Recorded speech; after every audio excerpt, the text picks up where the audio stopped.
नमस्कार मित्रों, हिंदी फ्लोरेट्स में आप सभी का स्वागत है और मैं हूं हिंदी शिक्षिका कुसुमलता जोशी। समास की श्रृंखला में आज का शब्द है चतुर्भुज। आइए देखते हैं कि चतुर्भुज में कौन सा समास होता है। प्रश्न है, चतुर्भुज शब्द में कौन सा समास है? तो यहाँ पर कुछ ऑप्शंस दिए गए, द्विगु समास, बहुब्रीहि समास, अव्यय भाव समास और द्वंद्व समास। चतुर्भुज शब्द में कौन सा समास है, यह जानने के लिए हम चतुर्भुज शब्द का विग्रह करते हैं। अब हम देखते हैं कि चतुर्भुज शब्द का विग्रह किस प्रकार से हो सकता है। चतुर्भुज यानी चार भुजाएं हैं जिसकी, तो एक इसका विग्रह इस प्रकार से हो सकता है कि चार भुजाएं हैं जिसकी, और दूसरा विग्रह इसका इस प्रकार हो सकता है चार भुजाओं का समूह या समाहार। यहाँ पर जो हमें ऑप्शंस दिए गए हैं उनकी विवेचना करते हैं। द्वंद्व समास जिसमें दो का भाव होता है और युग्म शब्द होते हैं। दूसरा है अव्यय भाव समास जिसमें प्रथम पद जो है एक अव्यय या एक उपसर्ग होता है और अव्यय उपसर्ग होता है और दोनों पद मिलकर के एक अव्यय शब्द बनाते हैं, जो कि यहाँ पर नहीं है।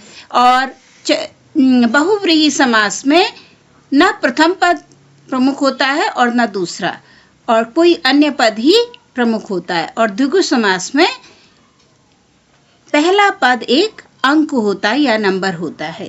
तो ये प्रश्न थोड़ा सा ट्रिकी है, तो इसको हम देखेंगे, ध्यान देंगे कि इसका समास का विग्रह, सबसे पहले हमें उस शब्द का विग्रह करना है। तो चतुर्भुज शब्द का, जैसा कि पहले भी हमने कहा, चतुर्भुज शब्द का विग्रह दो प्रकार से होता है। चार भुजाओं वाला, अर्थात चार भुजाएं हैं जिसकी, अर्थात विष्णु। तो ना प्रथम पद, ना तो चतुर शब्द जो है प्रमुख है और ना भुज अर्थात भुजाएं, आर्म्स, ये मुख्य है, बल्कि एक अन्य भाव आ रहा है विष्णु। यहाँ पर यह भगवान विष्णु का चित्र बना रखा है, इनकी चार भुजाएं हैं हमें दिखाई दे रही हैं। इसी प्रकार चतुर्भुज शब्द का एक और विग्रह हो सकता है कि चार भुजाओं का समूह या चार भुजाओं का समाहार। तो यहाँ पर हम देखते हैं ये एक रेक्टेंगल है या स्क्वायर है, जो भी इस तरह के स्ट्रक्चर्स होते हैं जिनमें चार आर्म्स होते हैं या चार साइड्स होती हैं, उनको हम चतुर्भुज कहते हैं। तो ये देखिए, एक भुजा, दो भुजा, तीन भुजा और चार भुजा। तो अंक का नंबर आ रहा, पहला जो है चतुर मतलब एक अंक है और भुजा मतलब जो साइड्स हैं उनके बारे में बात कर रहा है। तो चार भुजाओं का समूह, इस तरह का भाव यहाँ पर आ रहा है। तो अब हम यहाँ पर परिभाषाएं देख लेते हैं। जिन समास के दोनों पदों में से कोई भी पद मुख्य न होकर कोई अन्य पद ही मुख्य है, वहाँ पर बहुब्रीहि समास होता है। और जिस समास के दोनों पदों में से प्रथम पद संख्यावाची हो और दोनों पदों के मेल से समूह का बोध होता है, ग्रुप का पता चल रहा है, वहाँ द्विगु समास होता है। तो हमारा ये जो चतुर्भुज शब्द है, दोनों ही जो कंडीशंस हैं उनको पूरा कर रहा है। तो ये थोड़ा सा ट्रिकी हो जाता है।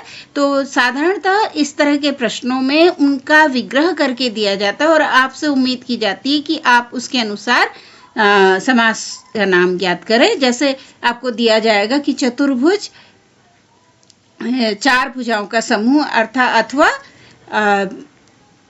चार भुजाएं हैं जिसकी, इस प्रकार से आपको विग्रह करके दिया जाएगा और आपसे आशा की जाएगी कि आप वहाँ पर उत्तर दें।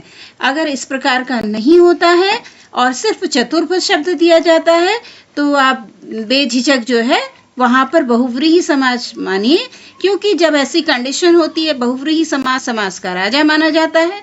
तो जहाँ डाउट की कंडीशन होती है वहाँ पर आप बहुव्रीहि समास, अगर दोनों दिए गए ऑप्शंस, द्विगु समास और बहुव्रीहि समास दोनों ऑप्शन दिए गए, जैसे कि इस प्रश्न में था, सामान्यतः आपको एक ही ऑप्शन मिलेगा, लेकिन अगर दोनों मिलते हैं तो आप वहाँ पर बहुव्रीहि समास चुनिए। और अगर आपको विग्रह करके दिया जाता है तो आप विग्रह के अनुसार आप उसका समास चुनेंगे। अगर वहाँ पर चार भुजाओं का समूह लिखा गया है तो आप द्विगु समास चुनेंगे, और अगर वहाँ पर चार भुजाएं हैं जिसकी, अर्थात विष्णु या चार भुजाओं वाला, इस प्रकार का विग्रह दिया गया है, तो वहाँ पर आप विष्णु चुने या बहुव्रीहि समास ही चुनेंगे। तो मेरे ख्याल से आपको यह उत्तर समझ में आ गया होगा और जो इसके साथ जो डाउट्स जुड़े रहते हैं वह भी क्लियर हो गए होंगे। अगर आपको हमारी यह प्रस्तुति पसंद आई है तो हमारे चैनल को लाइक, सब्सक्राइब और शेयर कीजिए।